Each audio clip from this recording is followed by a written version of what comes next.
Hello friend, कैसे हैं आप सब। आई होप आप लोग अच्छे होंगे। और इस समय बज रहा है सुबह का 3:30 और मैं किचन में आ चुकी हूँ, जैसा कि आप देख पा रहे होंगे। और ये देखिए, ये मैंने भगोने में चाशनी बना ली है। चाशनी मतलब चीनी भिगो के रखी है, क्योंकि आज पूजा है और उसके लिए प्रसाद बनाना है। तो और ये है चावल जो मैंने भिगो के रखे हैं। इसका ऐपन पीसना है। पता नहीं आप लोगों को ऐपन पता है या नहीं। वो चावल पीस के उसमें हल्दी डाल के पूजा करने के लिए बनता है। तो चलिए मैं पूजा की तैयारी कर लेती हूँ और आप लोग बने रहिए मेरे साथ इस ब्लॉग में। यहाँ पर देखिए, मैंने सोचा जब तक चीनी भीग रही है, मतलब चाशनी के लिए, तब तक मैं नील पेंट लगा लेती हूँ। तो मैं यहाँ बैठ गई हूँ नील पेंट लगाने के लिए।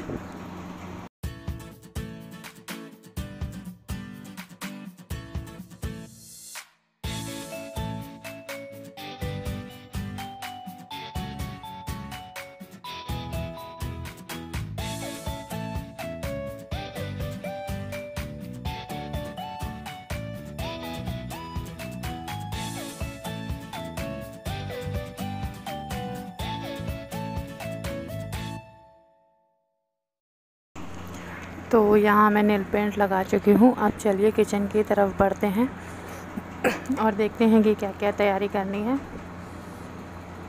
तो अभी मैं आ गई हूँ किचन में और मैंने सोचा एक बार चीनी को और अच्छे से हिला देती हूँ। जो थोड़ा बहुत घुलनी होगी तो और घुल जाएगी अच्छे से। और फिर इसके बाद जो है, मुझे सिलबट्टे में ऐपन पीसना था, तो मैंने सोचा कि फिर मैं उसके बाद मैं वो करूँगी। तो यहाँ पर जो है, मैंने चीनी को चलाने के बाद अब मैं जा रही हूँ ऐपन पीसने। तो पहले मैं ऐपन सिलबट्टे में ही पीसूँगी, क्योंकि बहुत ज़रा से चावल थे, रात में भिगो दिए थे तो बहुत जल्दी भीग गए थे वो। तो अब मैं उनको पीस लूँगी। और आप लोग सोच रहे होंगे कि वट सावित्री के पहले ये कौन सी पूजा है। तो ये आशा माता की पूजा होती है, और वैसे हम लोग इसे आशा माई की दूज बोलते हैं। तो वट सावित्री में जो है, हम लोग बरगद के पेड़ की पूजा करते हैं, ये तो सभी को पता है। और इसमें हम लोग पीपल के पेड़ की पूजा करते हैं। तो लगभग मतलब तो वो जैसे कि वहाँ पूजा होती है वैसे ही ये होती है, लेकिन बहुत डिफरेंस है। तो ये देखिए, मैंने जो है चावल सिलबट्टे में डाल लिए हैं और मैं इसे पीसने जा रही हूँ। तो चलिए, जब तक मैं पीसती हूँ तब तक बने रहिए आप मेरे साथ।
तो फिर बस ऐपन पीस के मेरा रेडी हो चुका था। अब मैं प्रसाद के लिए आटा सानने जा रही हूँ, जिसका मुझे प्रसाद बनाना है। तो जैसे पुए का आटा सनता है वैसे ही इसे लगाना है, जैसे पुए का आटा लगाते हैं हम लोग। तो आटा निकाल लेंगे, आटा चाल लेंगे चलने से। फिर इसके बाद जो है, फिर इसको सानना चालू करेंगे।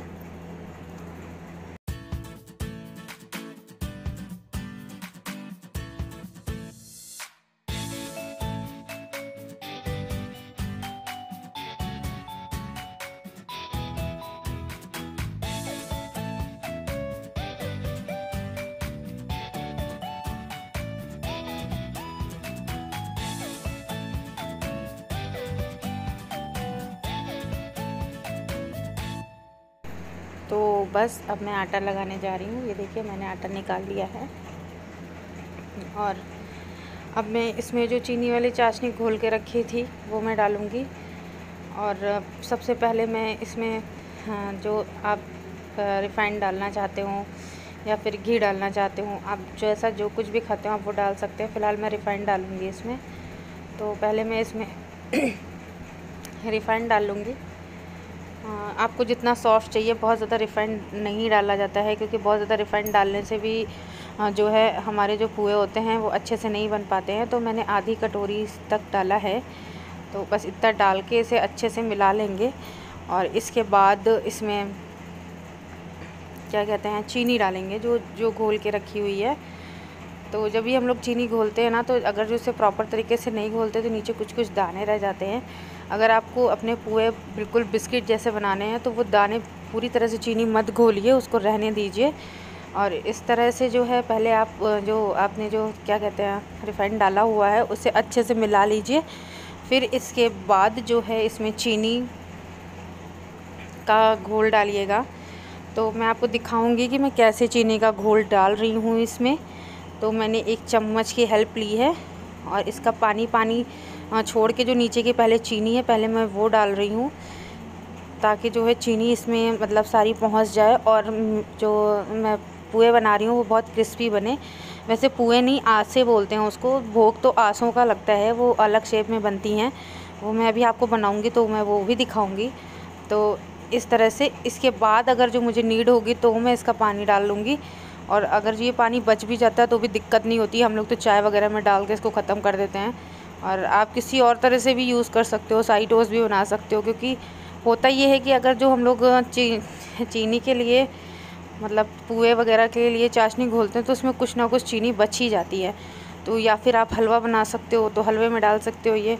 तो चीनी का यूज़ तो कहीं भी हो सकता है, उसमें तो टेंशन लेने की बात है नहीं।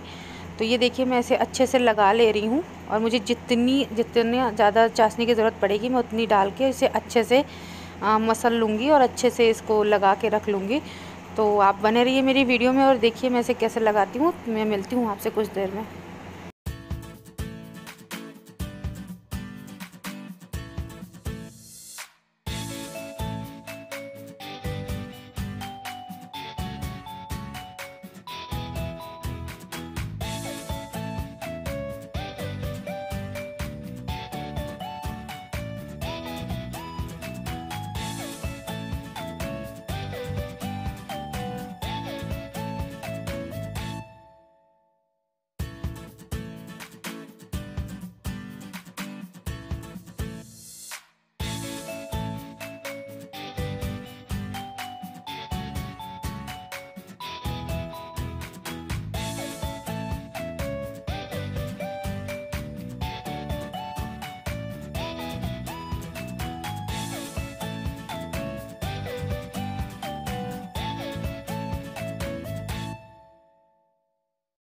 आटा लगाने में बहुत ज़्यादा टाइम लग रहा था, इसलिए थोड़ी सी क्लिप कट करनी पड़ी। और ये देखिए यहाँ मैंने आसे बनाना स्टार्ट कर दिया है। आप देख रहे होंगे कि जो है थाली में जो हल्की सी नोक वाली शेप में जो बनी रखी हुई हैं वो आसे हैं। और बाकी जो बचा हुआ पूजा के लिए जितनी ज़रूरत थी उतनी बना ली है। और बाकी जो बचा हुआ आटा है, अब देखिए मैं उससे पुए बेल रही हूँ। और क्योंकि तब तक दीदी आ चुकी थी, 4 साढ़े 4 बज रहा था, तब तक दीदी आ गई थी। कह रही थी कि जो है लाओ मैं बना देती हूँ। तो मैंने सोचा कि मैं बेल देती हूँ और दीदी सेक देंगी। दीदी मीन्स मेरी नंद। तो वो सेक रही थी और मैं बना रही थी। तो इससे क्या होता है कि थोड़ा जल्दी हो जाता है अगर कोई हेल्प कर देता है तो। ये देखिए वो बना रही हैं और यकीन मानिए बहुत ज़्यादा टेस्टी बनी थी। आप लोग मैंने तो पूजा के लिए बनाया था, अगर आप चाहो तो एक बार टेस्ट के लिए बना के देख सकते हो। और बहुत ही ज़्यादा अच्छी बनी थी।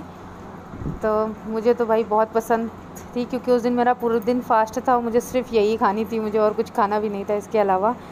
तो मुझे तो ये बहुत ही ज़्यादा अच्छी लगी। और वैसे भी मुझे पुए जो थोड़े से बिस्किट टाइप में बनते हैं, थोड़े से कड़क होते हैं, वो मुझे बहुत अच्छे लगते हैं। मैं वैसे ही बनाती हूँ। और दूसरी चीज़, मुझसे सॉफ्ट पुए बनते भी नहीं हैं। तो दोनों चीज़ें हैं। तो इस तरफ देखिए मेरी आसे बन चुकी थी, तो मैं थाली लगाने आ गई हूँ पूजा के लिए। तो मैं यहाँ धीरे धीरे करके प्रिपरेशन कर रही हूँ पूजा की। तो चलिए मैं अपनी पूजा की थाली लगा लेती हूँ, फिर मैं इसके बाद आपसे मिलती हूँ। तो ये देखिए मैं धीरे धीरे एक एक सामान याद करके लगा रही हूँ। एक्चुअली में होता क्या है, ये सारी पूजा जो है ना साल में एक बार पड़ती हैं, तो मतलब ये रहता है कि कोई भी चीज़ भूल ना जाओ। अगर आप डेली पूजा उसी चीज़ की करो तो चीज़ें याद रहती हैं, अदरवाइज़ नहीं, मतलब दिमाग से स्किप हो जाती हैं। तो बहुत ध्यान कर करके जो है पूजा करनी पड़ रही थी। और इसके बाद जो है बस फिर मैं रेडी हो जाती हूँ। ये देखिए मैं रेडी हो चुकी हूँ, लेकिन मैं थोड़ा सा टाइम और होने का वेट कर रही हूँ, क्योंकि अभी 5 नहीं बजा था। मैंने सोचा 5 बज जाए उसके बाद ही मैं निकलूँगी, क्योंकि अगर 5 बजे के पहले निकलो ना तो इस टाइम लॉकडाउन का टाइम चल रहा है। जाना बिल्कुल घर के बगल में ही था, वहीं पर पीपल का पेड़ है, लेकिन इसलिए नहीं जा सकते क्योंकि बाहर बहुत ज़्यादा कुत्ते थे यार, बहुत डर लगता है। मतलब इंसान तो दिखते ही नहीं है क्योंकि लॉकडाउन है, तो इसलिए जो है इतने ज़्यादा कुत्ते होते हैं कि हाँ, आप समझ नहीं सकते हो कि बहुत, मुझे तो भाई बहुत डर लगता है। तो इसके बाद जो है देखिए ये मेरा देवर है, मेरे साथ जा रहा है, तो इसने गेट का लॉक खोल रहा है और ये हम लोग निकल चुके हैं पूरी तैयारी से, मास्क वगैरह लगा के। आप घर से 4 कदम भी दूर जाओ फिर भी आपको अपनी सेफ्टी का पूरा ध्यान रखना चाहिए। यहाँ मैं पीपल के पेड़ पे पहुँच चुकी हूँ। तो सबसे पहले जो है मैं यहाँ पर क्या कहते हैं, मैंने आटा रखा हुआ था थाली में अपनी, तो वो आटे से मैं धोवन बनाऊंगी जिससे कि हम लोग सुहाग लेते हैं। तो पहले मैंने वो धोवन बना के रखी है, फिर इसके बाद मैं जल डालूंगी धोवन में भी और पीपल में भी। फिर उसके बाद जो है मैं ऐपन लगाऊंगी और धोवन में सिंदूर चढ़ाऊंगी। फिर इसके बाद जैसे हम लोग सारी पूजा करते हैं वैसे करेंगे कि फल चढ़ाएंगे, फूल चढ़ाएंगे और अक्षत चढ़ाएंगे। फिर उसके बाद मैं फेरी लेना स्टार्ट करूँगी, धागा पकड़ के, जैसे हम लोग वट सावित्री में फेरी लेते हैं सेम बिल्कुल वैसे ही इसमें लेनी होती है। उसमें भी हम लोग फेरी लेते समय चने डालते हैं और इसमें भी हम लोग फेरी लेते समय चने ही डालते हैं। बस उसमें 12 होती हैं और इसमें 7 फेरी होती हैं, तो ये डिफरेंस है इसमें। और वो पूरे दिन का व्रत नहीं होता, पूजा करने के बाद हम लोग खा पी लेते हैं, लेकिन ये वाला जो व्रत होता है वो पूरे दिन का होता है, क्योंकि ये आशा माता का व्रत है और ये लोग मन्नत मांग के रहते हैं। तो मेरे साथ भी यही था कि मैंने मन्नत मांगी थी। अगर आप लोग जानना चाहोगे कि किस चीज़ की मन्नत मांगी थी तो तो आप मुझे कमेंट करके बताइएगा, कमेंट करके, तो हो सकता है कि मैं अपनी नेक्स्ट वीडियो में बता दूं। और लेकिन मतलब बहुत शांति लग रही थी, बाहर कोई भी नहीं था। मैं घर से थोड़ी ही दूर पे हूँ, मतलब आप ये समझिए 10-20 कदम की दूरी पे हूँ, लेकिन फिर भी बड़ी शांति थी। एक थोड़ी बहुत गाड़ियाँ चल रही थी क्योंकि 5:15 का टाइम था और लोगों को जहाँ जाना होता है वो लोग सुबह ही जल्दी से निकल लेते हैं। तो चलिए मैं जल्दी से फेरी वगैरह लगा लेती हूँ, फिर मैं इसके बाद मिलती हूँ आप लोगों से। तब तक आप मेरी पूजा देखिए कि मैं कैसे कर रही हूँ। ओके।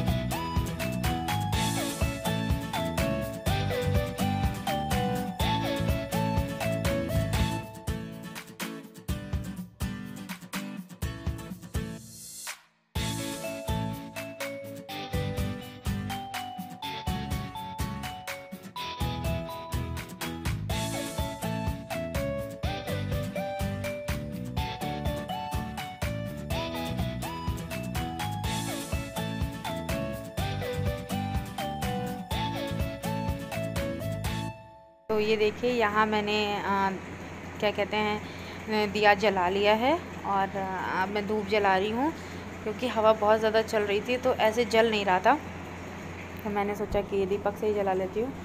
तो अभी मैं जो है दीप करती हूँ, इसके बाद फिर मैं फेरी देना स्टार्ट करूँगी। तो यहाँ पर अब मैं जा रही हूँ आरती करने। ये मेरा मास्क रखा हुआ था, मैंने इसको रख दिया है। तो अब बस मैं यहाँ पर आरती करूँगी।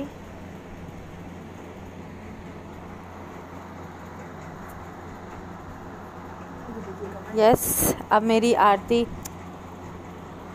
हो चुकी है। तो आरती करने के बाद अब मैं यहाँ लगाऊंगी फेरी, जैसे कि मैंने आपको बताया था कि जैसे कि हम लोग वट सावित्री की पूजा में फेरी लगाते हैं वैसे ही लगाएंगे, क्योंकि गांठ नहीं मारी जाती है धागे में, ऐसे ही लपेटा जाता है। तो मैंने ऐसे ही लपेट दिया है और इसके बाद मैंने फेरी लेना स्टार्ट कर दिया है। तो मैं यहाँ 7 फेरी लूँगी। 7 फेरी होने के बाद फिर मैं कहते हैं कि बस 7 फेरी लेके फिर मैं बताती हूँ आपको मैं क्या कर रही हूँ।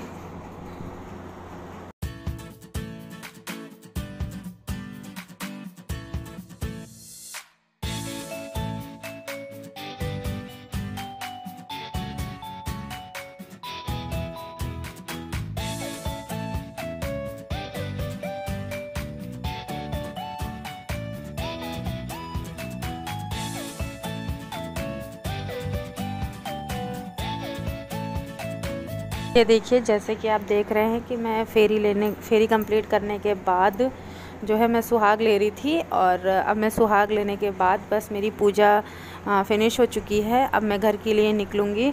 उसके पहले जो है हम लोग पूजा ख़त्म होने के बाद जो है पीपल के गले मिलते हैं, इस तरह से कुछ ऐसे, मतलब मेरे यहाँ मम्मी लोग कहती थी, मम्मी क्या ताई जी लोग कहती थी, क्योंकि मम्मी तो है नहीं मेरी। तो अभी हम लोग घर पहुंच गए हैं। तो जब कहीं से भी पूजा करके आते हैं तो पहले दरवाजे की पूजा करनी चाहिए। तो बस मैं वैसे ही पूजा कर रही हूँ, सारी चीज़ें लगा के, अक्षत फूल वगैरह। और अब मैं घर के अंदर जा रही हूँ। तो मैं पूजा करके आ चुकी हूँ। यहाँ मैं बैठी हुई हूँ, चाय का वेट कर रही हूँ। मेरी भांजी मेरे लिए चाय बना रही है। उसने कहा कि मामी मैं बना रही हूँ आपके लिए चाय, तो वो बना रही है। फिर चाय पीने के बाद फिर देखते हैं क्या होता है, और ये व्लॉग कहाँ तक कंटिन्यू कर पाती हूँ। कोशिश करूँगी कि ज़्यादा से ज़्यादा चीज़ें दिखाऊँ। और ये शाम का टाइम है जहाँ मैं समोसे बना रही हूँ। सोच लो, मेरा व्रत है और मैं समोसे बना रही हूँ। अगर आपको मेरा ये व्लॉग पसंद आया हो तो प्लीज़ मेरे वीडियो को लाइक शेयर सब्सक्राइब ज़रूर करिएगा। Bye bye friend.